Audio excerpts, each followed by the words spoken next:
गुनहगार को मौत कैसे आएगी? अल्लाह ने सूरह नाजियात में कहा। नाजियात, उन फरिश्तों का जिक्र अल्लाह ने कुरान में किया जो गुनहगार बंदे के जिस्म में फाड़ कर घुस कर उस इंसान की रूह को खींचते हैं। इनका नाम अल्लाह ने क्या रखा है? नाजियात। अल्लाह ने कहा वन नाजियाती गर्कन। अल्लाह कसम खा रहे इन फरिश्तों की जो गुनहगार इंसान की रूह को बड़ी तकलीफ देकर फाड़ कर घुसते हैं इंसान के जिस्म में, गौता मारते हैं, डाइव मारते हैं और इंसान की रूह को कब्ज करते हैं। मुस्नद अहमद हदीस की रिवायत, बरा इब्न आजिब रजी अल्लाह तआला अन्हु तवील हदीस है, बयान करते हैं कि जब एक बुरे इंसान के मौत का वक्त आता है तो उस इंसान के पास, देखो मलिकुल मौत, देखिए मलिकुल मौत कौन है? जो इंसान की रूह को कब्ज करते हैं, उनके हवाले की जाती है। अलग अलग कुरान की आयत और अहादीस में आता है कि मलिकुल मौत के तहत जो फरिश्ते हैं, मातहतीन, जो उनके सबॉर्डिनेट्स हैं, वो भी इस काम को अंजाम देते हैं। एक पूरी टीम होती है एंजल्स की, फरिश्तों की, इंसान की रूह कब्ज करने के लिए। क्योंकि बुरे इंसान को पता चल जाता है कि उसका खातिमा होने वाला है, वो मौत के फरिश्तों को देख लेता है।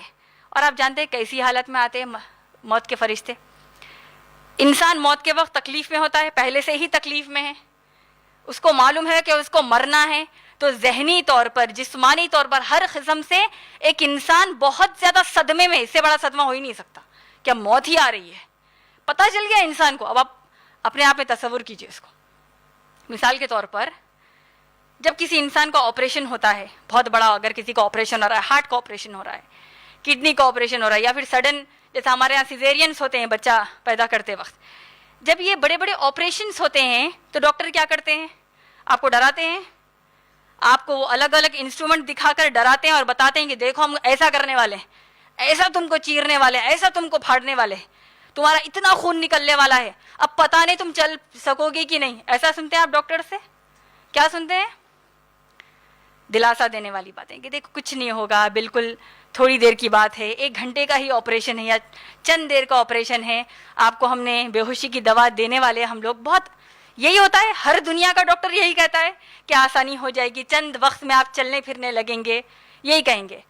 अब आप सोचिए, जो गुनहगार इंसान होता है, क्योंकि अब वो पहले से सदमे में है कि अब उसको मरना है, मौत के फरिश्ते दिख रहे हैं, क्यों वो डरता है? पहले से ही डरा हुआ है, और ज्यादा तकलीफ में इसीलिए आता है क्योंकि ये मौत के जो फरिश्ते होते हैं, इंतहाई हौलनाक, बदसूरत, खूंखार चेहरे लेकर जहन्नम से इस इंसान, इस गुनहगार इंसान के लिए बदबूदार कपड़ा कफन के लिए इसके लिए लाते हैं। इतना बदबूदार वो कपड़ा होता है जहन्नम का, जिस तरह आप देखिए, हम इंसानी जो गलाजत होती है, या उतरा हुआ खाना क्यों ना हो, इंसान की गलाजत क्यों ना हो, अगर आप कोई ऐसी जगह से गुजरे जहां पर इंसानी गलाजत काफी दिनों से है, तो आप बिल्कुल भी नहीं ठहर सकते वहां पर। या कोई बहुत बड़ी, जितनी बुरी बदबू आप सोच सकते हो उसके बारे में सोचिए, उससे करोड़ा गुना बढ़कर वो बदबू जहन्नम से आए हुए कफन की होगी। इसका मतलब क्या हुआ?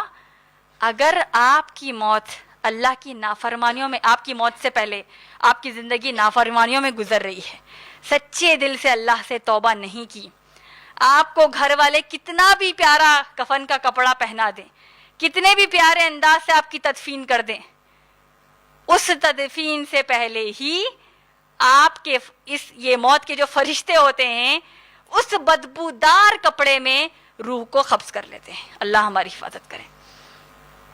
जब रूह देख लेती है कि मौत के फरिश्ते आ चुके हैं, अल्लाह के रसूल सल्लल्लाहु अलैहि वसल्लम फरमाते हैं कि रूह चित्तर बित्तर, जिसको आप कहते हैं आमतौर पर उर्दू हमारी जुबान में, बिल्कुल टुकड़े होकर पूरे जिस्म में फैल जाती, जिस्म के कोने कोने में फैल जाती, क्योंकि वो मरना नहीं चाहती, मालूम है कि खातिमा क्या होने वाला है।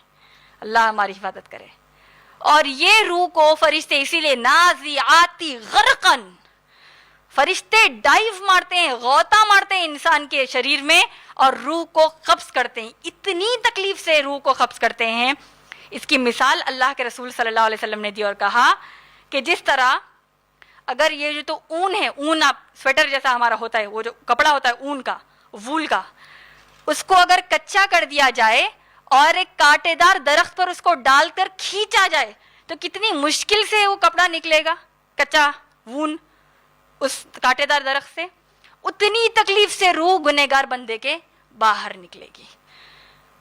اور فرشتے نکالتے وقت کیا کہیں گے آپ جانتے ہیں؟ ڈاکٹر آپ کو دلاسا دیتا ہے کچھ نہیں ہوگا, کچھ نہیں ہوگا, سب کچھ ہوتا ہے پھر بھی بیچارہ کہتا ہے کچھ نہیں ہوگا تاکہ آپ پریشان نہ ہوں. اب یہ ملک الموت کے تحت جو فرشتے ہوتے یہ کہتے ہیں یا ایتھا النفس الخبیثہ, اے بری نفس اس برے شریر میں, اخرجی باہر نکل اس شریر سے, تیرے رب کی جو غضب ہے, تیرے رب کا جو عذاب ہے, تیرے رب کا جو غصہ ہے اس کے لیے باہر نکل, اب تیرا خاتمہ ہو گیا. سوچئے, وہیں سے برا انسان سمجھ جاتا ہے کہ میرے لیے آگے بربادی ہی بربادی, اسی لیے بھاگتا ہے شریر میں, روح بھاگتی ہے شریر میں, قبض کر لیتے ہیں فرشتے, ملک الموت کے حوالے کر دیتے ہیں. اب ایک دوسری جماعت فرشتوں کی, ایک فرشتوں کی دوسری ٹیم تیار ہوتی ہے اللہ کی طرف سے, اس بدبودار انسان, اس انسان کی روح کو پہلے آسمان تک لے کر جاتے ہیں, پہلے آسمان تک لے کر جاتے ہیں. پہلے آسمان کا دروازہ نہیں کھولا جاتا, وہاں جتنے اللہ کے فرشتے ہوتے ہیں اس گندی روح کو بہت بری باتیں کہتے ہیں, لعنت دیتے ہیں, بد دعائیں دیتے ہیں کہ کیسی روح ہے یہ, کیسی بدبودار روح ہے, کیسی گنہگار روح ہے, اس کے لیے یہاں پر کوئی انٹری نہیں ہے. تو اللہ کی طرف سے حکم ہوتا ہے اس بری روح کو, اس انسان کی بری روح کو سب سے نچلے حصے زمین کے سجین میں پھینک دو, جہاں پر اس کو عذاب ہی عذاب دیا جائے گا, جس کا ذکر آپ سورہ مطففین سورہ نمبر 83 میں پڑھ سکتے ہیں. برے انسان کی روح کو سجین میں پھینک دیا جائے گا. اور آپ جانتے ہیں اس برے انسان کی روح کو جب سجین میں پھینک دیا جائے گا اور پھر اس کی روح کو واپس انسان کے شریر میں ڈالا جائے گا زمین پر, یہ تمام چیزیں جو ابھی میں نے آپ کو حدیث کے ضمن میں بتائی, یہ سب کتنی دیر میں ہوتا ہے آپ جانتے ہیں؟ جب انسان مر جاتا ہے اور رشتہ دار انسان کو دفنا دیتے ہیں, خبر میں گاڑ دیتے ہیں, اس وقت تک یہ پورا معاملہ برے انسان کے ساتھ پیش آتا ہے. یہاں تک کہ جب اس کی روح اس کے جسم میں واپس ڈال دی جاتی ہے, فرشتے آ جاتے ہیں خبر میں اور خبر کا معاملہ شروع ہو جاتا ہے جو ہمارے آنے والے تقریر کا عنوان ہے. تو یہ کیا ہو گیا, موت کیسے آتی ہے, برے انسان کو یہ حالات ہوتے ہیں. اللہ ہماری حفاظت کرے.